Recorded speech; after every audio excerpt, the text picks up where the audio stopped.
In this video I'm going to show you how you can create depth with only your environment and the clothes you put on your actors. Because a lot of people think just about the lighting, about the lenses, about everything else. But the most important thing is, think about it, the people you shoot. And after watching this video, you should be able to shoot something like this. So this is the first image we're looking at.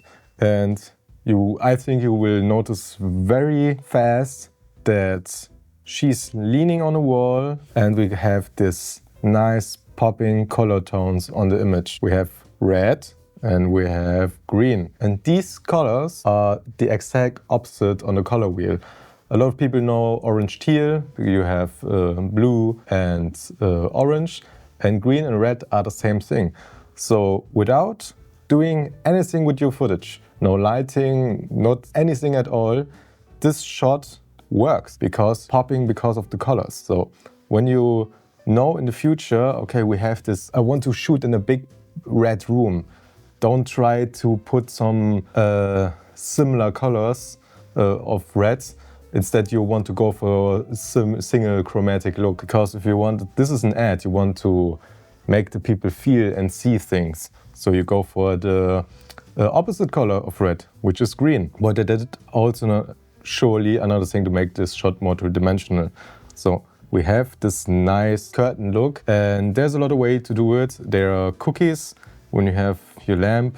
There are wood forms with holes in it, and when you shoot through it, you get this texture. But today we have aperture spotlights. We even have tiny flashlights where you can put this texture in and you get this look. And so to create this, it's easy nowadays. But why do we do it? Because walls are boring. So even if this whole wall is this nice red color, you need texture. Always light your environment first. Imagine this is your camera frame and now you just have red. So cool, yeah. But why don't we give it this nice diagonal texture? You will notice it really often when you look for it. In commercials, there's most of the time, if there's a room, something diagonal kind of light in the background to give this a more three-dimensional look and a little bit more depth. After you've done that, you can put your actor into the scene, and then we're going for the key light, which here is obviously just something with a light dome or something like that. 600D straight onto her, but think about the light control, big neck on the opposite side, so we get this nice contrast on her face. I think the light looks really soft. Maybe they put even a quarter frame also in front of the softbox, but I think the look is really punchy also, so they can also just use one light. So with just two lights, one neck fill, you get a really flashy, popping look, just because she wears this nice neon green shirt and we have this deep red background. So this is the same shot, but the white. And as you can see, we even have a motivation for these kind of lights. This is actually a real floor, or maybe it's a prop, we don't know. But they painted everything red to make visual interest and use this frame that's already here and the blinds and shoot the light through it to create this texture. Because now this wall is not depth, because the cinematographer and the director want to drift our eyes in this direction. That's the reason we have here texture and not here, because this side of the frame is not irrelevant for us. So we can put in DaVinci later on this huge vignettes and just put the exposure down, because we want to look at this direction. Another thing you can do when you're doing a shot like this, really try to use this super wide lenses, 40mm, 12mm, get close at your scenery, that it really stretches and abstracts your footage. As you can see, the aspect ratio from this commercial is also really square. So you get this with a wide angle length and even extremer look, because now every side of the lens is the same size. So you get this really intense into the depth feeling. Now we got the same location, but a little less abstract, because this is a normal room scene, I would say.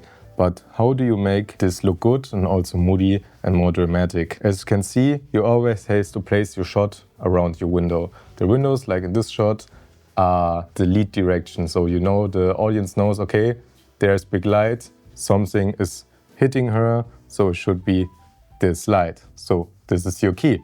So how you do something like this on the set? Most of the time you will put a butterfly similar size to the window on the outside.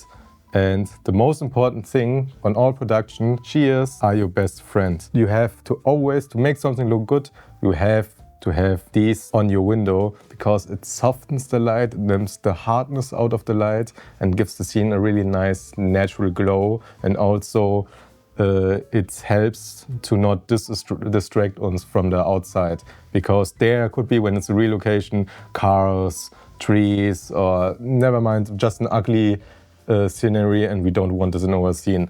So most of the time, like I said before, you put a butterfly in there and then you shoot a big light through it, which gives a nice key around the scene. You see it, we only have light from the side because we get these long shadows. So after it, you put the key light. We think about our practicals. More practicals are always better. Sometimes people say, isn't that too much? No one will notice. The audience doesn't care about practicals. They only see the mood and the feeling of the room. So this is totally okay. Maybe, no, they put this one out. But you can really fill in this darkness, this light sources. Also, it gives you a nice color contrast because we have this warm skin tone that is popping up on these lights also. And to break that, that's not just warm red washed out like in the shot before.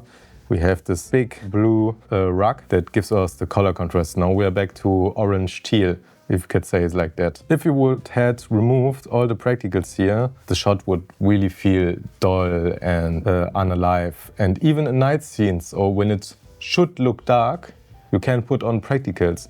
No one will question it, while she's sleeping, why is the lights on? Okay, sometimes people do it, but most of the time the scene works a bit better because people know where to look. So to round it up, to control your contrast, this is a really dark room because of the red walls. There wouldn't be that much bounce, but you have to put a lot of black fill on this side, neck, so that you keep your nice contrast. So if you really enjoyed this video, I hope you will subscribe to it. My name is Marco Bagnoli and we'll see you next time.